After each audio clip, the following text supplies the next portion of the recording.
Olá, sejam todos bem-vindos. Mais um podcast, mais um Cada Caso um Case. Vou contar hoje uma história super interessante.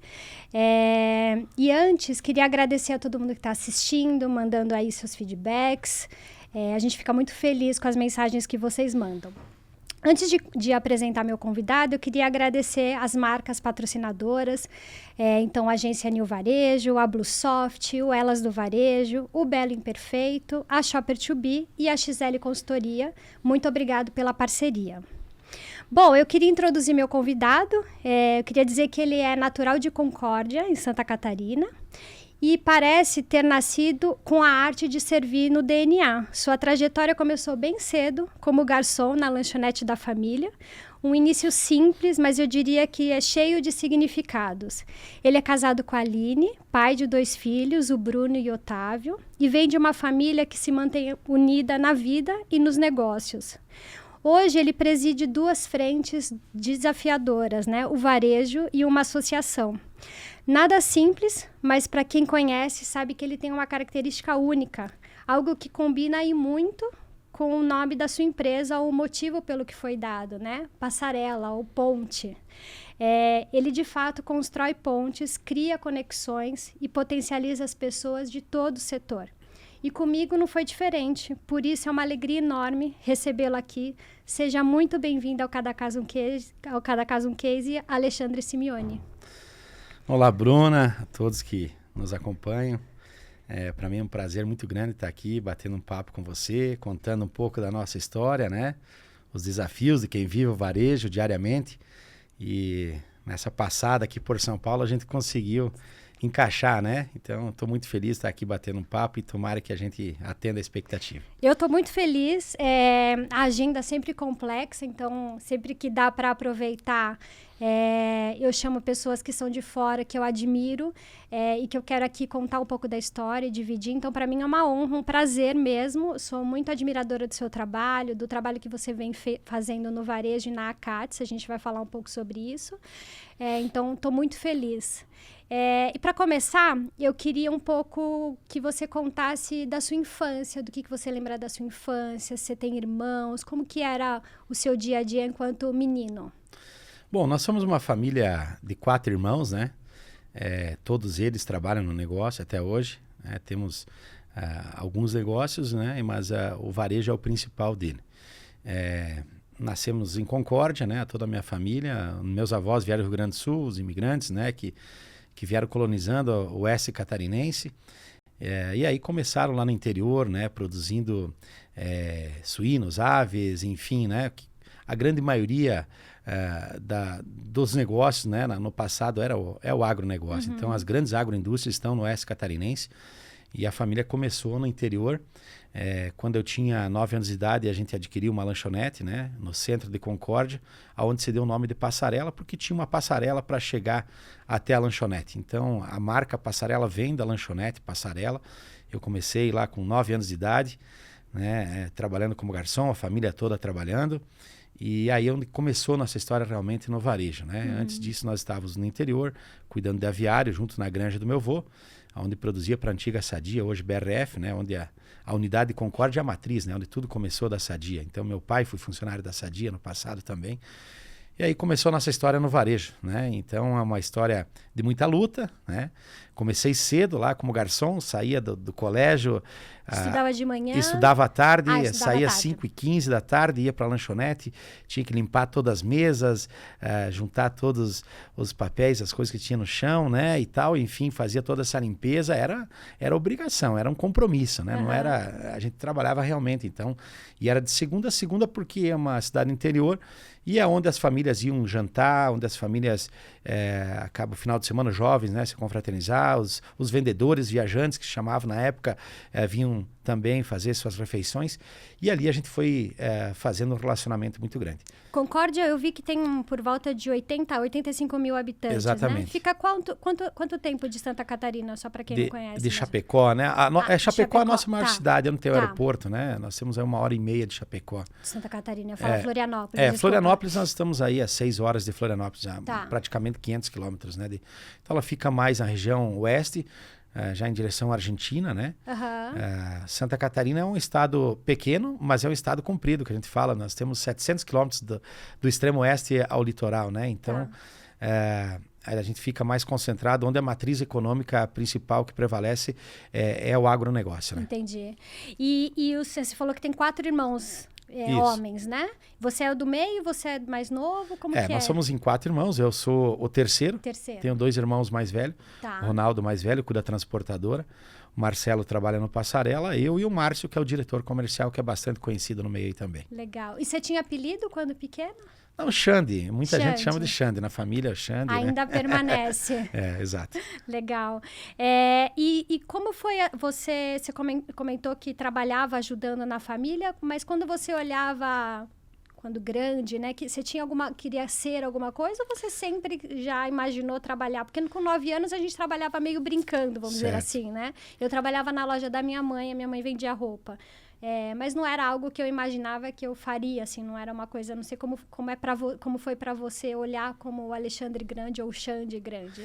A responsabilidade vem muito cedo, né? O meu pai, ele sempre cobrou muito de nós essa questão da responsabilidade do trabalho, né? A família toda sempre trabalhou muito. E já aos 12 anos de idade, então, a gente acabou saindo do ramo da lanchonete e montando o primeiro supermercado. Então, eu comecei muito cedo já com esse compromisso, né? Eu lembro que aos 14 anos, meu pai já passou algumas categorias para mim comprar. Né? Mesmo? Então, no primeiro supermercado, né? E foi indo. Quando eu tinha 18 anos de idade, praticamente eu já fazia toda a área comercial, comprava, precificava. Naquela época, a remarcação de preço, a mudança de preço era muito grande, a inflação. Então, a gente viveu aí, são 35 anos vivendo varejo e passamos por várias fases, né? Mas quando a gente começa cedo, também facilita porque você tem muita base, né, para tomar as decisões. Então, comecei muito cedo, como eu falei, e os desafios foram aparecendo, a gente foi superando tudo ao mesmo tempo, né? E é bom começar da base porque você passa por todas as áreas e as áreas operacionais te ensinam muito, né? Quando você assume um cargo estratégico ou diretivo, passar por essas áreas te faz muito, a decisão que você toma, passar por isso faz muita diferença. E o tempo também, né, Alexandre? Você vai passando e vivendo situações, como você disse, de inflação, né? Que variável. Hoje eu não vou dizer que está mais fácil, mas talvez Diferente. É diferente, exato. Acho que passar por isso te traz casca também para você poder conseguir entender e enxergar o negócio de forma diferente, né? Eu acredito que não diferente das outras empresas familiares, né? Não tem como você não crescer fazendo, né? Então, você começa lá na base, aprendendo, a família, depois vai contratando o primeiro funcionário e assim as coisas vão acontecendo. Mas essa passagem por todos os setores, ela te traz muita bagagem, como você falou, muita casca, né?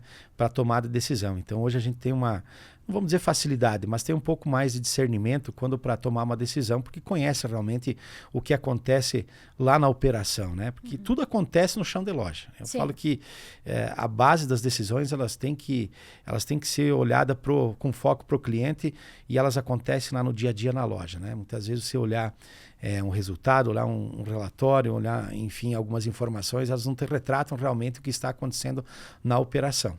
Então, para que tenha uma operação sustentável e que continue crescendo, a gente precisa ter esse conhecimento. Então, isso para mim é primordial e é o que a gente está fazendo também com os próximos sucessores aí também. Boa. E porque, me corrija se eu estiver errada, mas a gente com essa experiência, algumas coisas a gente já bate um olho, não é? Eu já sei o que sempre foi assim, mas você tem um feeling de que você bate o olho e fala, puxa, olha isso aqui, dá uma olhada nisso, porque esse deve ser o problema, já facilita, né, um pouco desses problemas, ou seja, esses desafios que tem, porque às vezes alguém chega, não sabe muito como decidir, você já em poucas coisas já consegue direcionar e saber qual é o problema que está acontecendo, né? Exato, eu acho que quem está no varejo há bastante tempo não precisa nem entrar na loja, né? É só dar uma olhadinha. Eu falo lá em Concórdia, no centro administrativo, ele fica em cima de uma loja, então tem um vidro. A gente só dá uma olhadinha e já sabe o que está acontecendo com a loja, né? Sente o cheiro. Então, eu acho que isso é o tempo, é a experiência mesmo, né? Por mais que os problemas hoje eles são diferentes, né? É muito dinâmico o nosso setor, vem mudando muito constante, uma velocidade tremenda. A gente precisa se adaptar a isso, mas a base ela é a mesma. né? Ela é a mesma. Que é atender bem o cliente, a disponibilidade de produto, você está dentro do mercado, né? Você está conectado com o consumidor. Eu acho que isso nunca mudou. Né? O que muda é a tecnologia, as ferramentas, a maneira de se comunicar, mas a base do varejo ela continua sendo a mesma, né? E você saiu para estudar, foi para outra cidade? Como que funcionou um pouco dessa sua dinâmica? Então, eu fui fazer um cursinho em Florianópolis, né? Eu queria fazer faculdade de medicina. Olha só. E aí eu fui lá, fiquei um ano fazendo cursinho, prestei vestibular no final do ano, não passei em medicina, passei em algumas outras engenharia que eu tinha feito também para teste. Uhum. E aí eu me alistei no quartel lá, né? Era obrigatório, no caso, né? Sim. E aí me chamaram, eu não tive jeito de sair, fiz de tudo para continuar estudando e aí não teve jeito, sabe? Eu servi lá no batalhão de infantaria. Por quanto tempo? 9 meses, né? Eu saí na primeira baixa, como eles falam, né? Mas fiquei lá no Estreito, em Florianópolis. Foi uma escola também, foi um aprendizado. Como eu sabia dirigir, então eu peguei como motorista, então eu tinha uma facilidade também. Acabei sendo motorista da família do coronel, então eu tive alguns privilégios, vamos dizer assim, né? Dirigia caminhão, então eu tinha uma facilidade que essa já tinha vindo na minha... Né, do meu histórico. Então, isso facilitou, mas foi uma passagem muito interessante que me ensinou muita disciplina. Né? Eu acho que o serviço militar ensina muita disciplina. Naquela época, principalmente, era um pouco mais rígido que hoje. Respeito, né? E eu acho que foi muito bacana. E aí, meu pai falou, olha, nós estamos precisando de você aqui, né? Vamos cuidar do nosso negócio. Aí eu voltei para a Concórdia e aí segui o caminho. E se você pensou em medicina, pensando em seguir qual área? Eu gostava muito de cardiologia, coração, né? Uma coisa que pulsa, né? Eu acho que é um pouco de mim também, né? Essa que não para nunca, né? E era uma coisa que me chamava a atenção, né? Mas enfim... O varejo chamou de volta. O varejo chamou de volta, é apaixonante, né? Eu falo que o varejo não tem meio termo, ou você gosta ou você odeia, né? Sim. E eu amo o varejo, eu gosto do que eu faço, vibro, né? Quando eu venho a São Paulo, visitar lojas, fazer network com as pessoas aqui, né? Isso é muito gratificante, a gente aprende muito, né? E Alexandre, dá para ver no seu olho, assim, quando você brilha, porque muita gente diz o quanto é desafiador ter negócio em família. Na verdade, toda família tem seu desafio, mas eu vejo quanto foi motivante essa relação com seus pais, com seus irmãos e agora com seus filhos, né? É muito pulsante isso dentro de vocês, essa integração da família, né? Eu vejo você falando muito sobre isso, né? Sim, eu penso que uma empresa familiar alinhada, né, com governança, com os acordos, nós fizemos esse trabalho em 2019, foi um grande diferencial na nossa empresa, mas quando você tem uma empresa familiar que ela está organizada, ela tem um grande diferencial competitivo em relação às outras, né? Então, a gente vê empresas familiares aí voando, né?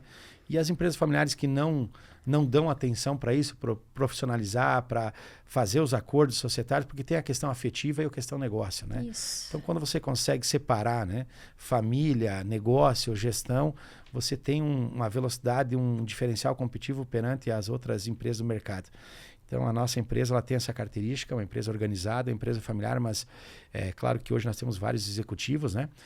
Mas uma empresa familiar ainda, que a direção, né, está presente e que tem uma velocidade muito grande. Isso faz muita diferença sobre esse racionalizar essas relações quando precisam ser racionalizadas, né? A emoção a gente deixa para as festas, para o momento fora, mas quando a gente está falando do negócio, porque isso ajuda a prosperar para todo mundo, né, Alexandre? Acho que essa é a diferença que você diz quando tem sucesso nas empresas familiares e não, né? Porque você não traz essa emoção 100% para dentro do negócio. Né? Eu acho que quando você faz um trabalho, busca pessoas da área para te ajudar, né? Empresas que fazem um trabalho de governança, porque a empresa familiar, querendo ou não, o pai ou a mãe sempre vai ter o sentimento igual de todos os filhos, né?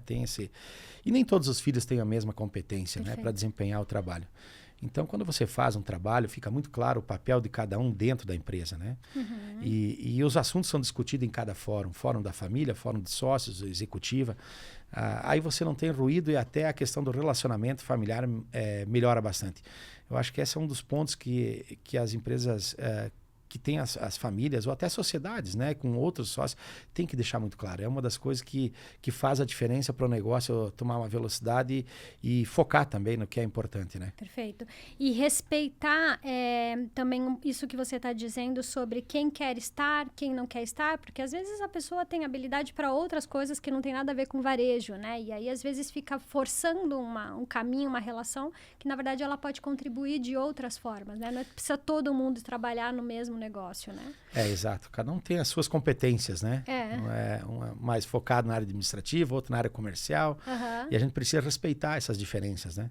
E dentro do negócio, a lanchonete foi fundada pelos seus avós? Não, ou pelos seus pais? Meus pais. Seus na verdade, pais. foi um tio meu que montou essa lanchonete, ele é um outro sócio. E aí eram 2 jovens, né?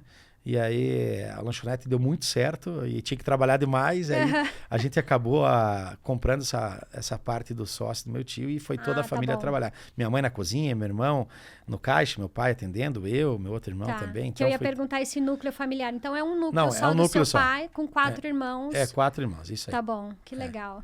E aí ao longo desse tempo você casou, né, teve filhos. Como foi essa mudança como Alexandre homem, assumir esse compromisso, ser pai? Eu acho que quando a gente vira pai e mãe, o mundo muda, né? As coisas como a gente pensa muda muito, né?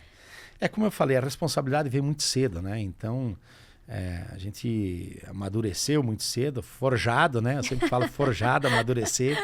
Né? O meu pai sempre me deu muita liberdade de eu fazer o que eu queria, né? No sentido assim de desenvolver o negócio, também se eu quisesse sair na sexta-feira à noite eu não tinha problema nenhum, mas no sábado às 7 horas da manhã, chegou às 6, tinha que estar lá no trabalho, não tinha esse negócio. Então acho que a gente foi criado dessa maneira e hoje a gente agradece porque isso a gente consegue transmitir, né, para o nosso negócio essa disciplina.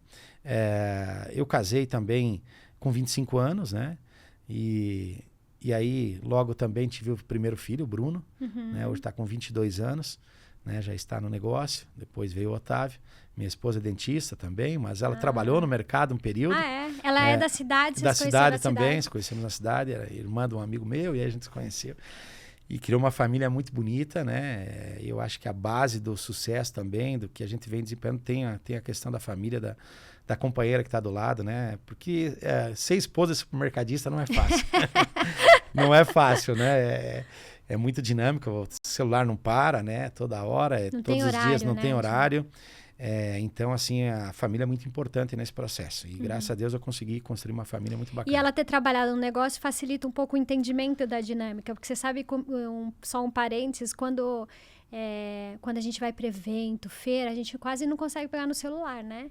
Então, a dinâmica é diferente. Quem não vive isso, fala, mas te mandei mensagem, você não respondeu. Então, eu levei meu marido em 2 eventos, só para ele sentir como que é, que você não para, você fala com um, você fala com o outro. Então, viver, você entende, falar, agora eu consigo compreender um pouco das coisas, né? E até mesmo assim, né? Você vai num ambiente, num local, as pessoas muitas vezes querem falar contigo, acaba se tornando conhecido, né?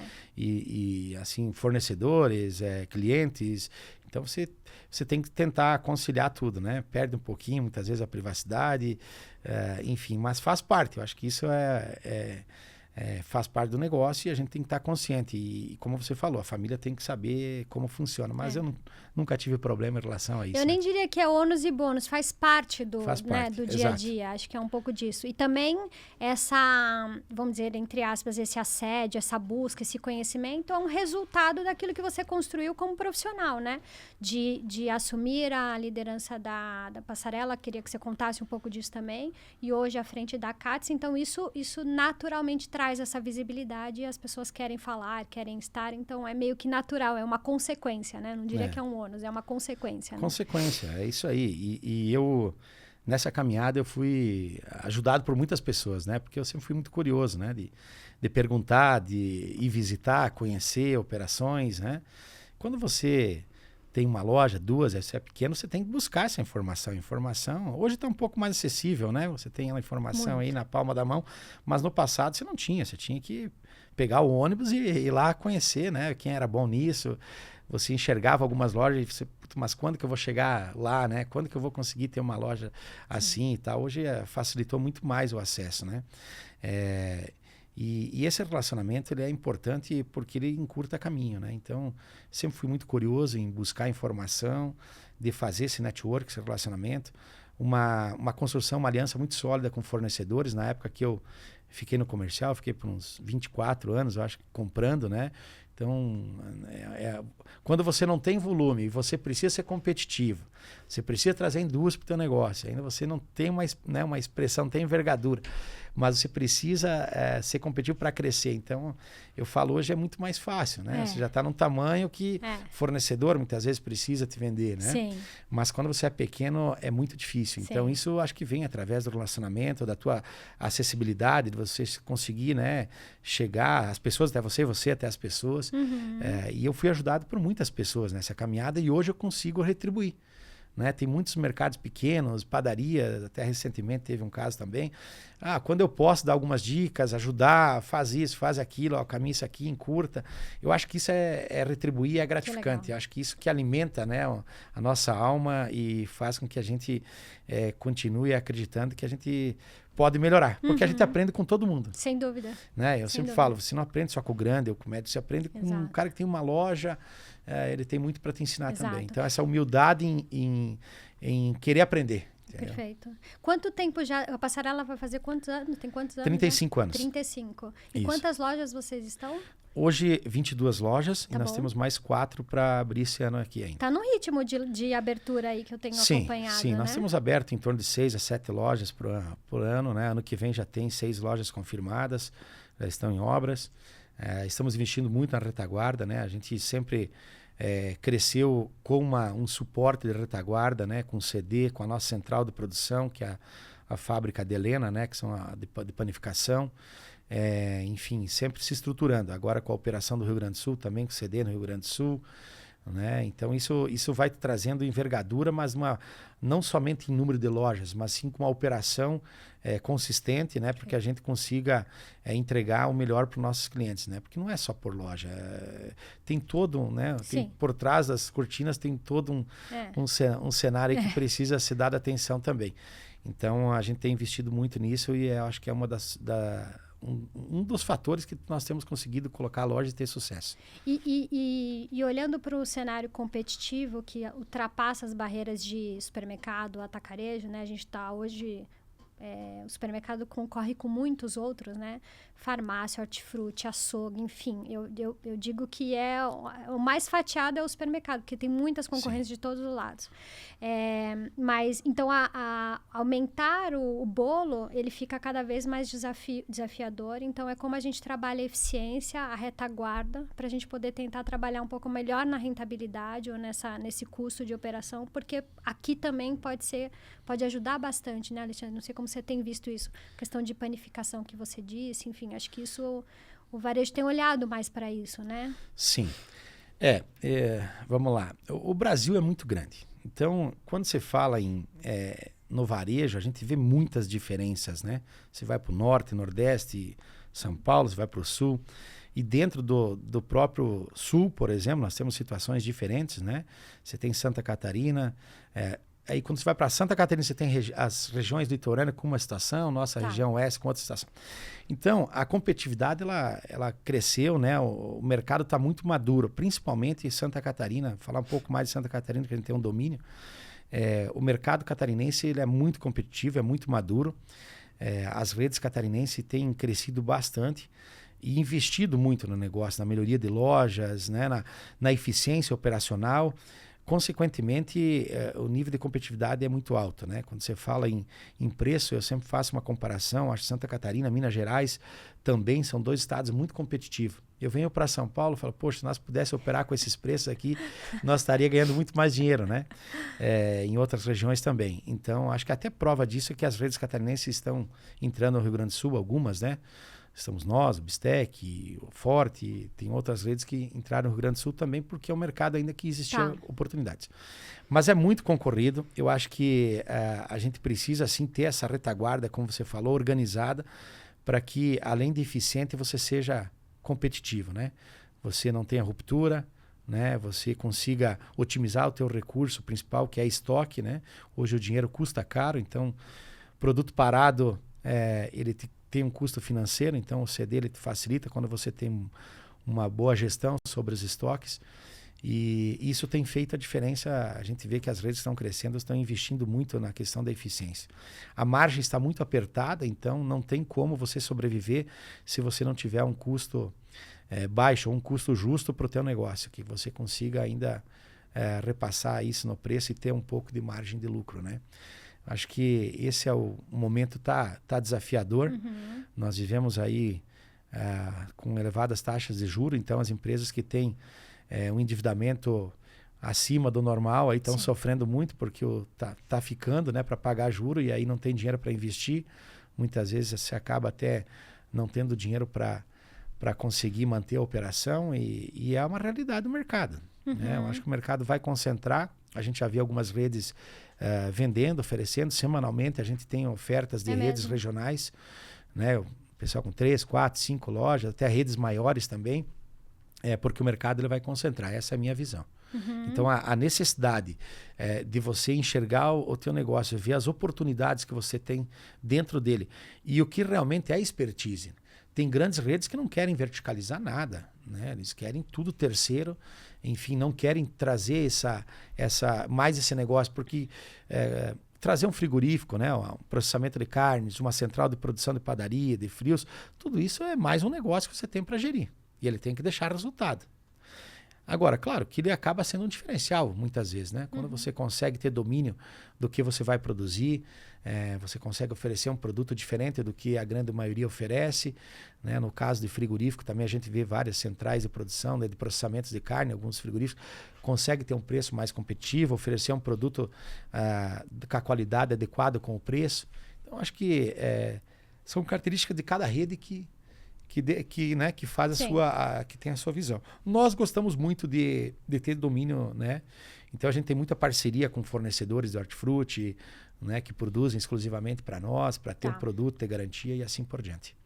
É interessante isso que você está falando sobre esse nível de competitividade, porque de uma certa forma obriga que eu tenha ações, pense fora da caixa, inove, porque senão eu não sobrevivo no mercado onde é super competitivo. Mas eu realmente enxergo as redes de Santa Catarina, por exemplo, num nível muito avançado de gestão, de governança, né? Quando a gente vai para fora e vê varejos, próprio São Paulo, assim, a gente tem muitas redes aqui em lojas interessantes, mas eu vejo que vocês estão num patamar diferenciado, assim, eu percebo essa diferença nesse nível de gestão, nesse nível de inovação, nessa preocupação com tecnologia, porque ela precisa existir, ela precisa estar, mas tem um investimento para isso. Então, como eu faço essa gestão para poder conseguir investir? Não sei se você tem essa percepção, mas eu enxergo quando eu visito vocês, quando eu escuto, converso muito com vocês, eu percebo já um grau de gestão, de discussão diferente, num patamar já bem além de outras redes aí da região do Brasil. Não sei se você tem essa percepção que vocês estão... Sim, eu falo que quando você anda por Santa Catarina, eu conheço praticamente todas as redes de Santa Catarina, e você vê boas lojas em todas as regiões do estado. Mesmo no interior, cidades pequenas, você vê uma família empreendedora lá que faz um belo trabalho, que investe, que compra equipamentos de qualidade, que investe em tecnologia, né? É uma característica do estado. Eu acho que isso vem de muitos anos, né? Eu acho que a gente acabou tendo as referências no estado, fazendo com que todo mundo vá buscar esse benchmarking e vá melhorando seu negócio. É uma característica de Santa Catarina. Como eu falei, isso faz com que todo mundo também que queira continuar no negócio, invista no seu negócio, ele acaba não perdendo o foco, né? Dificilmente você vê empresas supermercadistas catarinenses com outros negócios. Normalmente ele tem supermercado, né? Então o negócio dele é aquilo ali, ele acaba querendo crescer, colocar lojas. Nós temos poucas cidades de grandes populações, né? Está mais concentrada no litoral. Então, nas cidades menores, que é o grande volume das cidades catarinenses, é muito competitivo, né? Porque lá tem 2, 3 redes locais, onde a disputa pelo cliente é no corpo a corpo, né? A gente fala no CPF. Então, eles têm que ser bom, né? Tem que ser bom no que fazem. Eu acho que isso demonstra que o Estado realmente se destaca, né? Além disso, eu acho que toda a busca pela informação e qualificação também, né? A CATS é um meio, né, que promove essa formação, essa qualificação do setor. Há muitos anos a CATS tem investido muito, né, na nossa convenção, nos encontros regionais, né, isso levando informação, levando o que está acontecendo no mundo em termos de varejo, né, faz com que o supermercadista esteja atualizado. Perfeito. Né? Então, isso eu acho que é consequência de várias frentes ao mesmo tempo que buscam elevar o nível de serviço do supermercado catarinense. Perfeito. Você tocou num assunto que eu acho super importante. Eu tenho me dedicado a tentar promover mais conversas, porque é o que você disse. A gente está num momento onde ou você vai ser vendido, né? Ou você define de fato, entende, estabelece uma governança, entende qual que é o seu posicionamento estratégico para você poder conseguir caminhar mais 25 anos, mais 10 anos. Ou você é vendido, né, para alguém, ou vai falir. Né? Então, qual é o nível quando a gente olha para esses empreendedores, para esses fundadores, de como eles se organizam e olham para isso? Porque eu acho que está num momento muito crítico, você trazendo essa percepção de que tem muitas empresas vindo querendo ser comprada. E isso acontece, obviamente, nos bastidores, a gente só fica sabendo depois que compra. Mas você trazendo essa percepção me valida muito a preocupação que eu tenho tido de conversar mais com esses empreendedores e pensar e ajudar de como a gente pode estabelecer essa governança, como você pode olhar para que a gente possa entender qual que é o próximo passo da sua empresa, mesmo que seja ser vendida, mas como eu vendo bem, né? De como eu consigo fazer uma venda que faça sentido por tudo aquilo que eu construí, né? Porque realmente está desafiador, né, Alexandre? Eu acho que a palavra é coragem, né? Coragem de tomar decisão. Não quer dizer que as empresas que estão sendo vendidas, elas são empresas que estão com dificuldades, Isso. né? Empresas que estão enxergando daqui a pouco o futuro, enxergando o momento e o futuro, enxergando a capacidade que ela tem de competir no mercado que está em constante movimento e mudança, enxergando que daqui a pouco lá ela vai ter problema. Então, eu aplauso as empresas que têm essa maturidade, né, e a coragem de tomar essa decisão. Porque é difícil, porque você tem uma história, você tem um apego, né? Principalmente os fundadores têm um apego pelo negócio a vida inteira, né? Então, eu acho que a gente sim tem que entender, né? O cenário tem mudado muito, as tecnologias estão aí, como você falou antes, nós temos vários concorrentes, novos concorrentes, e vai mudar muito. Tá? Eu tenho falado isso, eu tive na China uma missão com vários amigos nossos aí. A gente vê que não tem volta, a gente vai ser bombardeado por outros meios, né? O digital está aí. Eu estava falando esses dias, pegando o número, né? O Mercado Livre já vende mais de 1 bilhão por mês de produtos do supermercado, né? Estou falando de alimentos, limpeza. Então já está entre as 10, já está entre as 10 maiores do país e nós não estamos enxergando isso. Estou falando de um player que é o Mercado Livre, mas nós temos vários outros, né? Sim. Então a gente precisa enxergar isso. Essa é uma ameaça, mas ao mesmo tempo é uma oportunidade para nós moldar o nosso negócio para isso também. Sim. Né? Porque o varejo, querendo ou não, ele tem uma capilaridade. Nós estamos lá na última milha, nós estamos lá no contato com o consumidor. Então isso facilita muito. Agora a gente tem que potencializar esse diferencial. Nós precisamos fazer com que isso aí realmente se transforme em resultado, né? Mais uma oportunidade de ganho. Perfeito. Então a gente tem discutido muito isso dentro da empresa. Eu acho que as redes catarinenses têm enxergado isso, né? Investido na parte do digital também, tem crescido bastante. Na comunicação com o consumidor, através, seja o CRM, seja o Retail Media, seja o que for, a gente está investindo muito nisso, está se falando muito. Né? Porque o mercado está mudando. Então nós precisamos achar novas formas de nós captar recursos para a gente poder também, né? Novos bolsos aí, né? E é importante, eu acho interessante você falou da China, porque era um dos pontos que eu queria te perguntar, do pouco desse olhar que a gente começa a ter quando a gente viaja, seja para a NRF, o que eu quero ver lá, o que faz sentido para o meu negócio, o que não faz. Né? E quando eu vou para a China, o que eu busco lá? Porque A gente às vezes visita as lojas, né, e fala, nossa, nos Estados Unidos, o pessoal é muito grosso, não atende, mas é o jeito deles. O que a gente pode olhar de lá e trazer e faz sentido para o meu negócio, e aquilo que eu tenho um olhar crítico para dizer, não, isso aqui não faz parte da minha cultura, não vai. Eu acho que cada vez mais essas visitas trazem e ajudam isso que você falou de qual que é o futuro, né? Futuro que eu digo Sim. curto, né? Próximo, de como que eu estabeleço e mexo aqui a minha empresa, porque nos próximos anos, por exemplo, o online de alimentos, né, tá permeando não pelo supermercado, mas por outros players, né? Essas viagens ou essas conversas ajudam um pouco nisso, né, Alexandre? Ajudam a gente a enxergar um pouquinho que tá aí, tá na nossa... O nosso concorrente ele não tá só na próxima esquina, ele tá lá no outro lado do mundo e tá chegando aqui. Exato. Né? Então, eu acho que é importante a gente estar atento a isso, né? Talvez não seja o momento que é o grande diferencial, mas ele vai ser. Ele vai ser, não tem volta, né? O que a gente viu lá na China, algumas redes só, já que nasceram só no online, não tem loja física, só as dark store, no caso da Dingdong, por exemplo. Já outras da Alibaba, por exemplo, que tem, né? Tem o Rena lá, que é física e online, 50% da venda na física e 50% na online. A diferença é que é um mercado já mais maduro, né? Sim. Não é somente alimentos, ele já vem há mais tempo.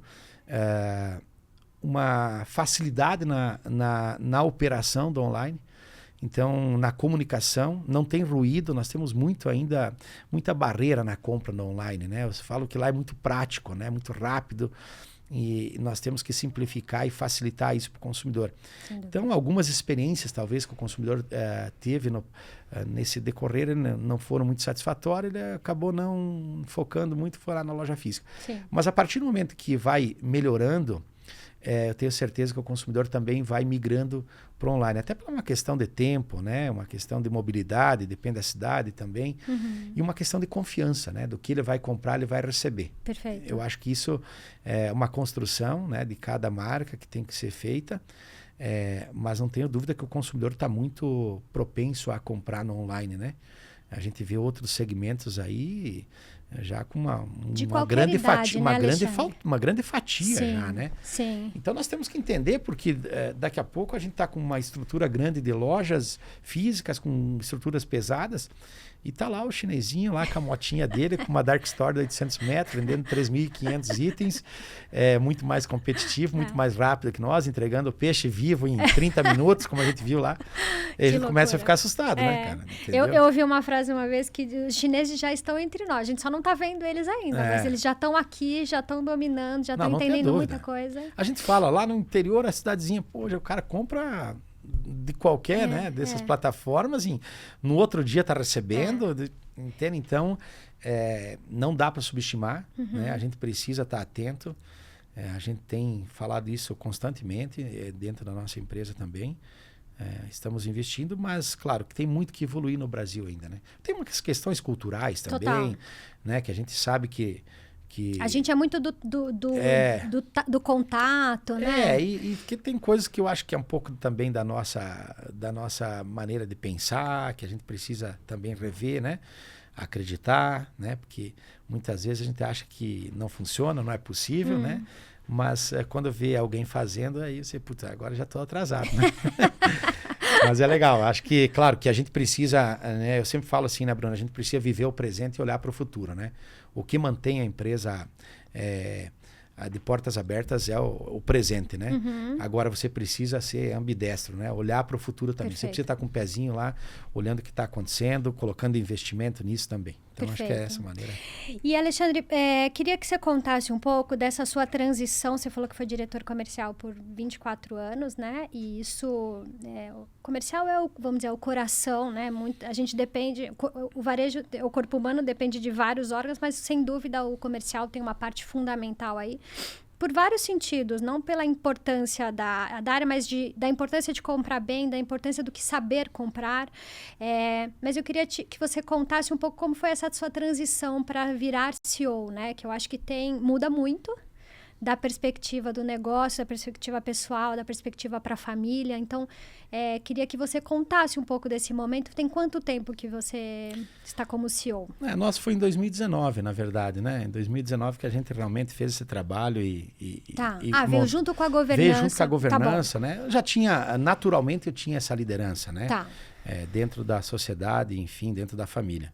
Mas a gente formalizou em 2019, fez todo esse trabalho que de uma forma, vamos dizer, a parte formal mesmo, né? Sim. Antes os rituais que precisam ser feitos. Os rituais que precisam ser feitos e tal. Então, mas eu já vinha há muito tempo cuidando da expansão da empresa, né? Então, hoje eu tenho alguns atributos ainda que estão ligados direto comigo, como a indústria de panificação, né? Que essa eu não tenho nenhum diretor no meio, ela está direto comigo. Eu tenho alguns departamentos que eu ainda participo, como açougue, o hortifruti, né, a parte da logística. São coisas que são um pouquinho mais, que exigem um pouco mais de experiência, né?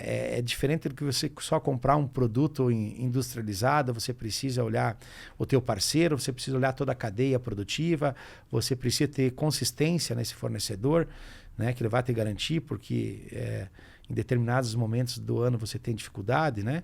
Então, são alguns setores que eu dou uma atenção um pouco maior. Tá. Já no restante, o Márcio, né, que já está há bastante tempo junto com a equipe dele, né, eu não tenho preocupação. Mas a gente sempre troca experiências, né? Como a gente tem essa proximidade também como irmão e ele também veio crescendo junto. A gente tem esse respeito e se entende no olhar, né? Se entende, sempre falo. A gente se olha, já sabe qual que é a leitura do negócio, né? Por mais que cada um tenha uma maneira de fazer, a minha... eu vim de uma época diferente, né? Hoje a área comercial, ela mudou bastante, a relação comercial, a relação com o fornecedor, a maneira de você comprar. Na minha época era comprar, negociar, comprava para vender, né? Você ia lá, fazia a negociação, via na nota, ou enfim, uma bonificação. Hoje é muito diferente, tem várias coisas que compõem, né, o resultado do comercial. Mas assim, a gente sempre procura manter a nossa personalidade, né, que é o bom relacionamento com o fornecedor, a proximidade, que eu acho que aí facilita. Acho que já consegue romper algumas barreiras quando você tem um respeito com o fornecedor, né? Nem sempre você consegue atender a todos os fornecedores a expectativa dele, mas o sim ou não tem que existir, mas sempre com muito respeito, com seriedade e transparência. Então, essa credibilidade junto aos parceiros ela é necessária, porque sem os fornecedores a gente também não consegue prosperar, né? E o que mais mudou, olhando agora de 2019 para cá, o que você aprendeu? Qual foi a maior diferença estando nessa cadeira? A diferença é você, ao mesmo tempo, né? Você dá atenção a tudo ao mesmo tempo, né? E são várias frentes. Você precisa ter um equilíbrio de tudo isso. Você precisa equilibrar a expansão com a capacidade financeira, com o resultado, com a grande dificuldade hoje que é a mão de obra, né? Hoje eu falo que isso é um setor que eu tenho dado muita atenção, é o time de RH, de recrutamento, de treinamento, né? Porque ali tá a base do sucesso, as pessoas. Então, a gente tem dado muita atenção. A diferença é essa, quando você tem só uma área ou duas para cuidar, hoje a gente tem que olhar o todo, né? E é difícil muitas vezes para a gente que vem da escola, do chão de loja, né? Claro que isso facilitou, mas hoje eu preciso entender de finanças, eu preciso entender de indicadores financeiros, eu preciso vir aqui em São Paulo, sentar com os bancos, né? Com os parceiros, com os fornecedores. Então, eu preciso estar entendendo tudo que está acontecendo no nosso negócio. Então, tem uma amplitude muito maior do negócio. Mas, claro que nós temos um time muito bom, né? São pessoas que realmente vestem a camisa, muitos que foram crescendo com nós, hoje são diretores, né? E isso facilita bastante, né? São especialistas em cada área. Perfeito. Mas é gratificante, né? Quando você falou o desafio dos CEOs, o desafio é você equilibrar. Todos os pratos, não deixar nenhum cair, né? Porque o nosso negócio ele tem uma relação muito, muito interligada aos setores, um depende do outro. Então não tem como não está todos no mesmo nível, né? Todos em sintonia, né? E nesse olhar de futuro, de decisões, de escolhas, você tem, dentro dessa governança, você tem um conselho consultivo ou administrativo que te ajude a olhar para isso, para poder buscar esse caminho? Como que você... Porque tem um apoio muito grande, né? Enquanto CEO, ter esse apoio desse conselho, né? Sim, nós temos um conselho executivo, que aí são os executivos mesmo, né? Tá. Um comitê de fora, você quer dizer? Não, aí nós temos um comitê, isso falando na questão executiva, né? Temos um comitê interno e temos um conselho com pessoas externas também, que é consultivo, né? Uhum. Então são pessoas do mercado, né? Pessoas que, um da área financeira, outro da área de varejo mesmo, que ajuda nós a gente se reúne uma vez por mês, bate um papo, se não dá presencial, a gente faz online. Uhum. Mas são pessoas que conhecem do negócio, né? Por mais que o nosso time de executivo tem muita capacidade. Eu falo que é mais para a gente realmente escutar alguém de fora, né? Não temos aí conselheiros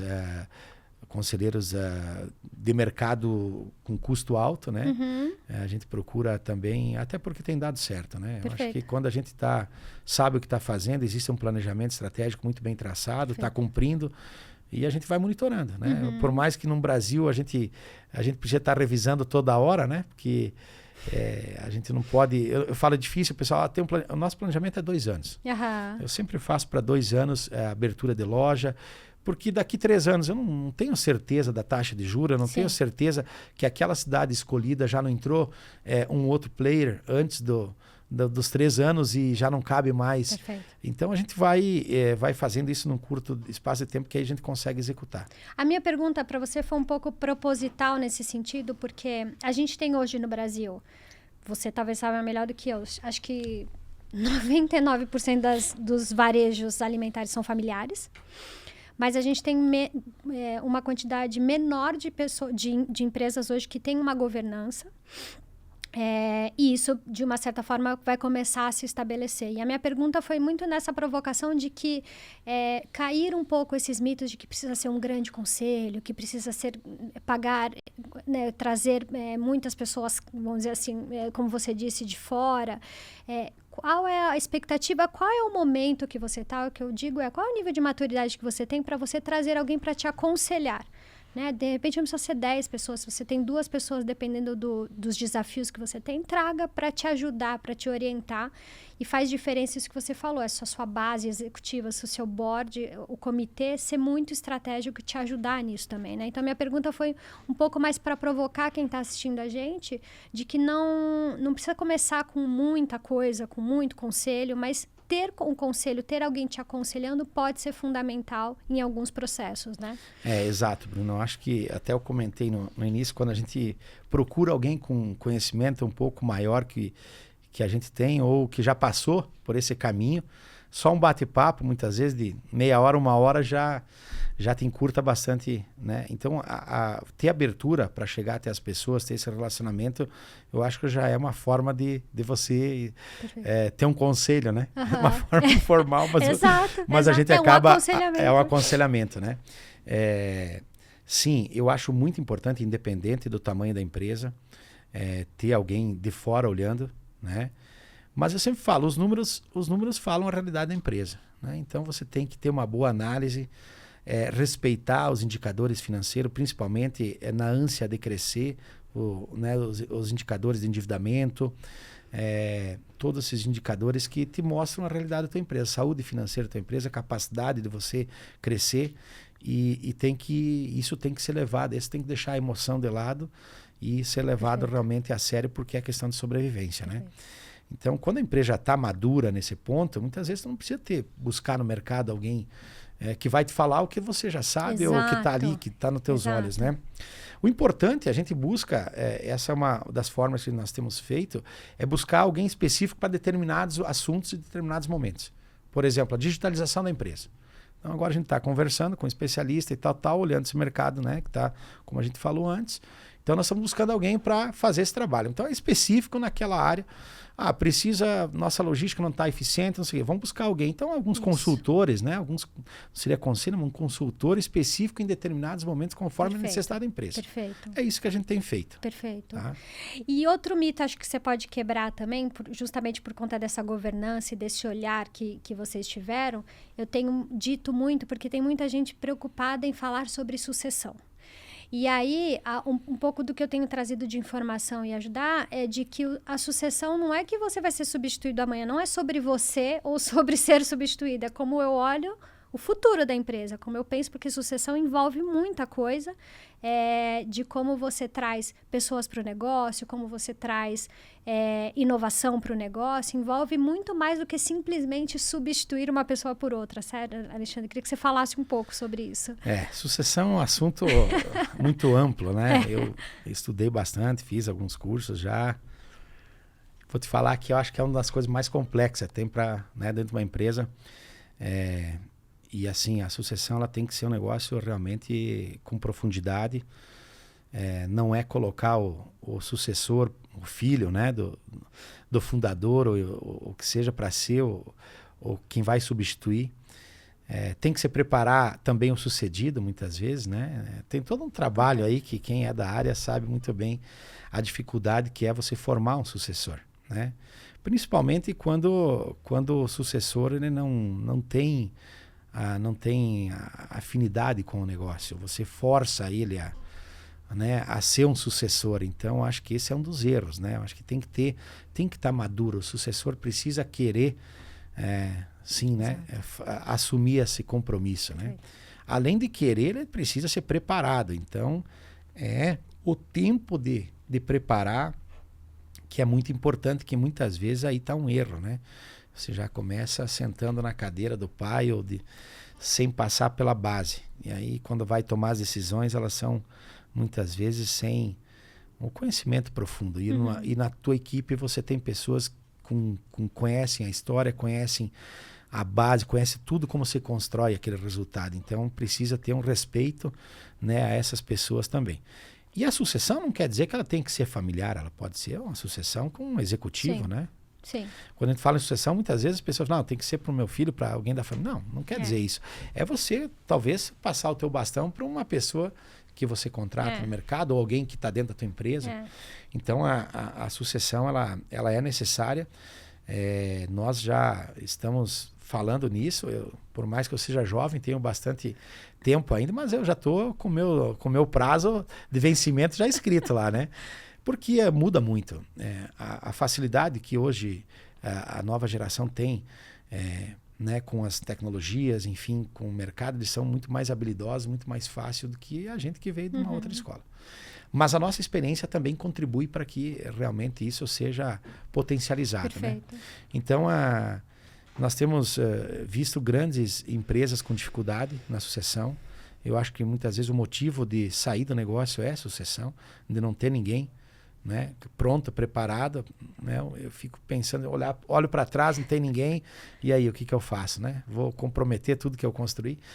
Então é uma pena muitas vezes, né? Porque eu vejo assim empresas familiares muito boas, né? Mas quando quem está assumindo começa a ter algumas atitudes equivocadas com o negócio e de repente começa a ir para trás e aquilo...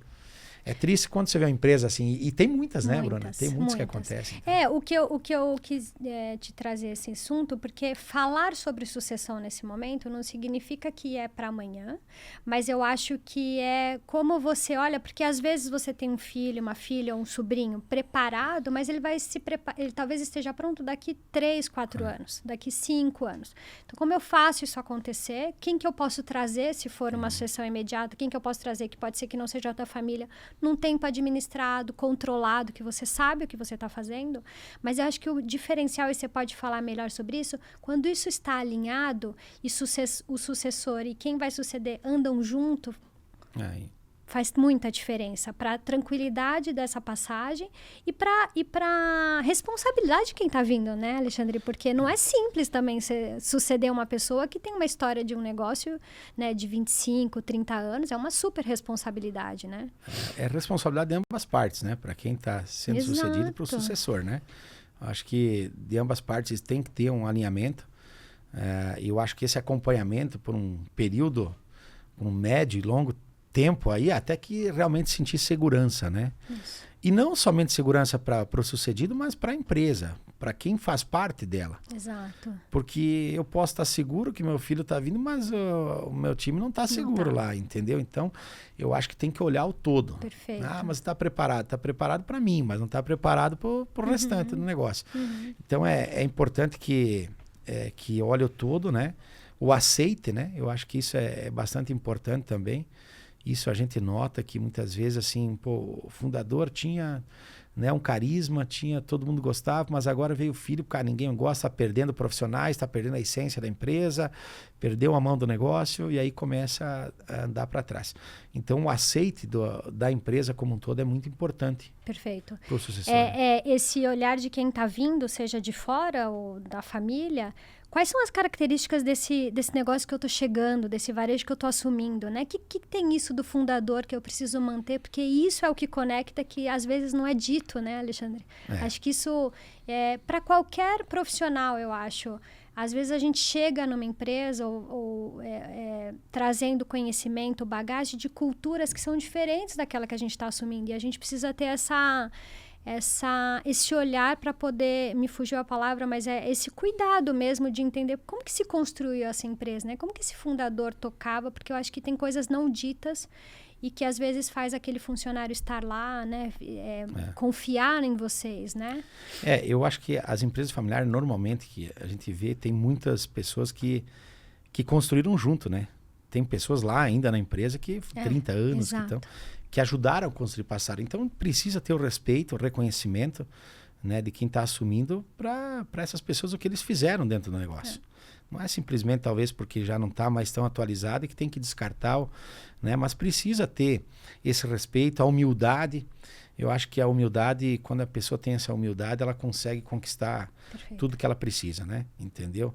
Era essa palavra que eu ia falar, humildade de poder chegar a entender. Né? De não sou o filho do A ou do B, eu tô aqui. Isso. Então, quando a pessoa tem humildade, ela consegue conquistar, ela consegue. E o respeito pelo legado que foi construído, né? Então, claro que a gente também, vamos lá, o sucedido precisa também entender os novos conceitos, né? Porque eu tenho que entender que meu filho não vai pensar igual a mim. Sim. Então, eu também tenho a minha parte. Perfeito. Eu não quero, tem que ser igual, que maneira que eu faço. Não é isso. Agora, vamos tentar pegar esse legado que nos trouxe até aqui, o teu conhecimento, essa tua vitalidade, essa tua juventude, com a tua potência, né? Teu conhecimento que você gerou até agora, vamos somar isso aqui e vamos para frente. Então, acho que é por aí o caminho. Eu fui num evento nesses dias que o filho está assumindo a presidência que o pai até então estava, de uma usina. E aí ele brincou, para que eu entendesse como que era, o quanto realmente faria sentido para mim, ele falou, eu tomei 85 cafés para conversar com todo mundo da família, da empresa, de fora, para entender realmente o que eu estava assumindo, né? O que estava por vir, né? Então, acho que essa humildade que você falou é fundamental, né? E principalmente a formação, né? Porque muitas vezes quem construiu não tem uma formação, não teve uma formação. Ele foi acontecendo, ele foi ganhando conhecimento no andar na caminhada. Já o sucessor, ele teve o tempo de daqui a pouco fazer uma boa faculdade, estudar lá fora, ele vem já com conhecimento maior, né?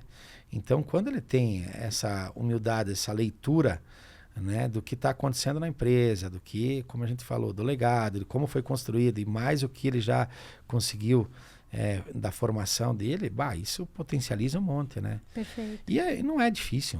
Eu acho que é só uma questão mesmo comportamental aí, não é nem técnica, mais comportamental do que técnica, né? Agora, eu queria que você me contasse um pouco dessa chegada, como foi a Katz chegando, né? Com você assumindo a presidência, porque aí tem um passo maior, né, enquanto executivo, né, enquanto, assim, visibilidade eu acho que é consequência, mas de uma responsabilidade de você agora responder, vamos dizer assim, ou olhar para o setor, né, Alexandre? Tem um peso aí, vamos dizer, tem o seu, vamos dizer assim, o reconhecimento, tem as relações que você pode construir ou trocar, mas eu acho que tem uma responsabilidade enorme sentar numa cadeira como essa, né? A CATS, ela é o retrato do setor, né? Então, a nossa entidade é uma entidade realmente que serve de referência pelo tamanho do Estado. Acho que ela é uma entidade uma associação do nosso segmento que tem um bom desempenho, né? Faz um belo trabalho já há muito tempo. A gente tem dado continuidade a isso, trouxe algumas mudanças, algumas inovações, um pouco de governança, gestão para dentro do negócio, transparência, né? E ela ganhou mais velocidade ainda, né? Admiração cada vez maior. E é isso que a gente tem buscado fazer, dar continuidade ao trabalho, aprimorar. A CATS nunca foi um desejo de eu ser presidente, eu sempre estive fazendo parte da entidade, já desde 2012, se não me engano, e na diretoria, colaborando, enfim. E chega um momento que as coisas vão afunilando que... Você falou, opa, acho que sou eu. E assim, e eu não era para ser naquele momento, né? Tá. Eu estou no segundo mandato agora. Não era para ser, eu não queria, não podia naquele momento, mas ninguém quis, né? Então Entendi. a coisa chegou no, a gente fala no brete, né? Não tinha mais para onde, como correr. E aí a gente assumiu, mas juntamente com toda uma equipe, né?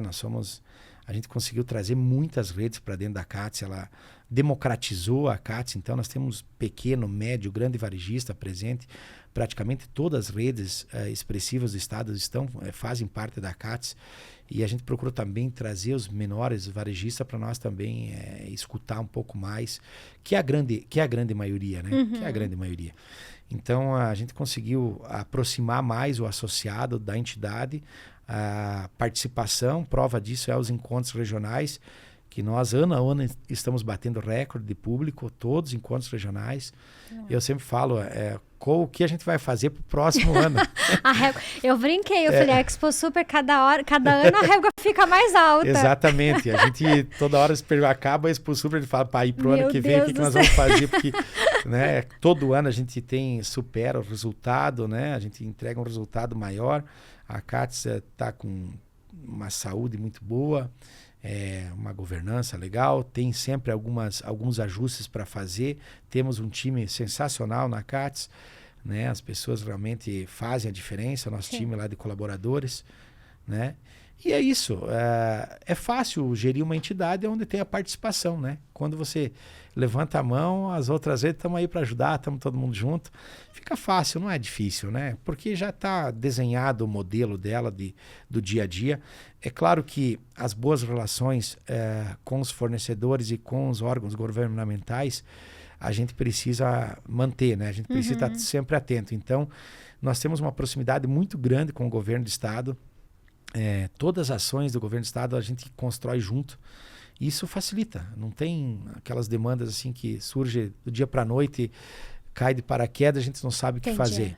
Então a gente construiu junto, desde uma regra, por exemplo, de açougue, de processar, a gente construiu tudo isso junto. Né? O PROCON, Vigilância, a Secretaria da Fazenda, a gente tem essa proximidade e isso facilita. Né? Porque quando você constrói junto, a gente acaba atendendo a necessidade de ambas partes, então facilita bastante. Muito bom. Eu sou suspeita para falar, porque eu tenho acompanhado o trabalho de vocês e realmente me surpreende, não só pela Expo Super, mas os trabalhos que vocês vêm fazendo como regional, como PDG. Eu acho que entendendo muito quais são as dores e proporcionando soluções ou caminhos para ajudar mesmo, né? Então, eu tenho visto vocês inovando muito e buscando realmente ajudar esses pequenos e médios que tem, como você falou, eu escutei uma vez de que se eu tivesse tido essa oportunidade quando eu era menor, quando eu era um varejo menor, talvez teriam facilitado algumas coisas, né?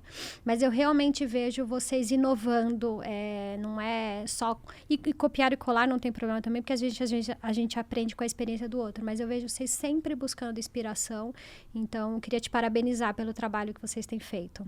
Tá joia, obrigado, Bruna. Eu acho que essa é a síntese do nosso estado, né? Do Aham. setor, como eu falei. Tá toda hora buscando se diferenciar, inovar, e a CATES não é diferente. A gente está toda hora instigando o nosso time lá, o que nós vamos fazer diferente, qual o curso, qual a formação que nós precisamos, né? Nós temos vários comitês temáticos dentro da CATES também, que tratam os assuntos, né, de cada área. É bem importante a troca de experiência entre os profissionais, né, do setor. Dali saem as demandas, né, para formação então esse envolvimento que a gente tem, eu acho que é o grande segredo, vamos dizer assim, da entidade se diferenciar e se destacar. Perfeito. Tá? Acho que é aí. E aí me conta, eu fico curiosa, porque à frente de um negócio grande e ainda está crescendo, à frente de uma associação, como que é o Alexandre? Tem hobbies, faz esporte? O que você gosta de fazer no seu tempo livre, se é que tem? O meu esporte é trabalhar, mas a gente gosta de outras coisas também. O que o Alexandre gosta de fazer? O que o Alexandre tem, não sei, coleciona, joga? O que você faz no seu dia a dia, na sua vida pessoal? Olha, eu estou morando atualmente em Lajeado, né? A gente está com a nossa expansão mais focada para o Rio Grande do Sul. Tá. Então, como a expansão está na minha mão, eu procuro estar próximo. O nosso negócio, por mais que a gente nasceu em Santa Catarina, é a base nossa, já o Rio Grande do Sul, no final desse ano, já vai estar o faturamento maior que Santa Catarina. E as próximas lojas desse ano e do ano que vem, elas são no Rio Grande do Sul. Tá. Né? Então, eu tenho 2 bases, Concórdia e Rio Grande do Sul, Lajeado. Fico metade da semana praticamente em cada cidade. Né? Até porque o nosso corporativo é todo em Concórdia, né? E montamos agora uma base também em Lajeado para alguns braços, né? Para estar mais próximo da operação do Rio Grande do Sul. Quando eu tenho tempo, eu procuro fazer alguma atividade física, gosto de jogar pádel, né? Então lá em Concórdia ou em Lajeado, tem um grupo lá de pessoas, de amigos que a gente joga quando dá. Não é sempre que dá, né? Mas eu vou no clube com meus filhos, eles gostam de jogar, jogam tênis os dois. Vou lá acompanhar eles, uma caminhada. Eu já fiz muito mais esporte no passado, quando tinha mais tempo, um pouco mais disciplina, né? Eu fui piloto também, de automobilismo, até 2009, fui campeão catarinense. Que legal. Automobilismo sempre gostei muito, né? De vez em quando o pessoal, vamos voltar. Esses dias fui no autódromo lá em Guaporé, tinha uns amigos correndo, falaram, Alexandre, vamos voltar a correr. Eu falei, baca, mas tem que perder uns quilos, tem que voltar, entrar em forma, aí, porque senão não vai dar. Mas enfim, a gente acaba participando no dia a dia de alguns eventos, a gente vai se divertindo com a família, vai procurando conciliar tudo, né? Não tenho muito apego às coisas, né? Eu falo assim, já mudei várias vezes de residência, onde precisar eu vou.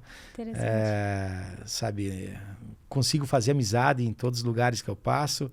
Isso para mim é muito importante, né? Onde a gente chega numa cidade, tem algum amigo, tem algum conhecido, vai lá tomar um café, ou já sai um churrasco, toma um vinho. Então, acho que é por aí, a gente vai levando a vida nesse sentido. Foi o que eu falei lá aí. na frente, quando eu comecei, dessa relação, de você construir essa relação, essa ponte, eu vejo muito forte em você. Eu acho que o network, né? As amizades é o que realmente fazem com que as coisas aconteçam, né?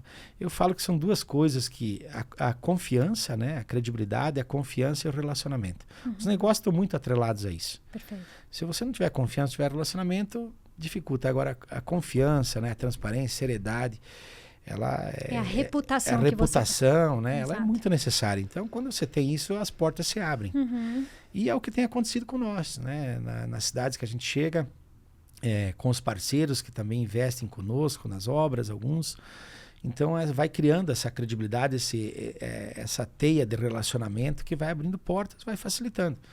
Então, e aí, as coisas vão... eu falo que elas acabam sendo prazerosas, né? Porque o trabalho tem que ser prazeroso, não pode ser... Então, eu sempre falo, vou para uma cidade lá fazer um negócio, conversar com alguém, um almoço, alguma coisa, já é um momento que você está se relacionando, conversando. Isso, para mim, também é satisfatório. Entendi. Diria que seu hobby, então, é relacionamento, é fazer network. Aprender com os outros, né? Boa. E como pessoa, como Alexandre, se olha para o futuro, você enxerga como? O que você busca para você como futuro? Tem esse pensamento? Você tem esse olhar? Eu tenho procurado focar agora na formação de conselho, né, de conselheiro, já olhando legal. Isso também, né? Eu tô com 48 anos e pretendo ficar na executiva até os 55. Eu já tenho traçado isso lá quando tinha 45. Falei até os 55, porque aí o Bruno, que é meu filho, que já está no negócio, está com 22, então já vai estar maduro até lá também, né? O Márcio, meu irmão, pode assumir também o meu lugar, enfim. Eu ficar no conselho, mas com algumas, não quer dizer que eu vou parar de trabalhar, jamais. Eu acho que eu não... Meu pai tem 82 anos, está lá no supermercado todo dia. Que legal. Todo dia trabalhando. Hoje eu fui aqui na padaria, na Bela Paulista, tomar um café hoje de manhã e achei o Nelson dos sócios ali, seu Nelson Cabeça Branca, 84 anos, eu bati um papo, fiz uma videochamada com meu pai e falei, olha aqui meu pai, daí bateram um papo. Então é muito legal isso quando você vê o pai, né? Você vê ainda participando do negócio. E eu pretendo continuar assim, mas não na executiva e sim no conselho e cuidando, quem sabe, da expansão, onde eu tenho uma expertise maior e deixar aqui, não demorar para passar o bastão, né? Eu acho que isso também é uma das coisas que a gente precisa estar atento, que muitas vezes está lá o sucessor querendo passagem e o fundador está lá, ou não passa o bastão, está com 80 anos e é ele que decide tudo, né?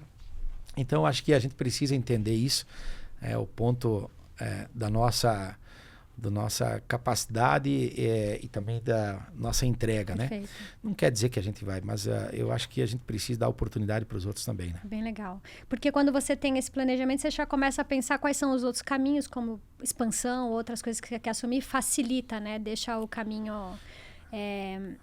melhor para quem está chegando, né, para poder assumir. Acho que o dia a dia ele é bastante desgastante, né? Uhum. Eu tô há 35 anos já, então, vamos lá, 40 e poucos anos aí, todo dia, né, resolvendo tudo, né, participando de todos os grupos.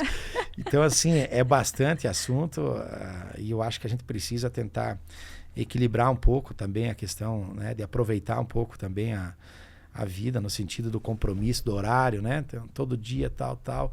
Então, a gente consegue, eu acho que de uma maneira também que não deixar o negócio descoberto, mas consegue equilibrar. E considerando que a expectativa de vida está muito alta, com 55 anos, tem muita coisa para fazer daí para frente. E quem sabe outros negócios também, né? Sem dúvida. A gente tem vários projetos aí que eu gosto de...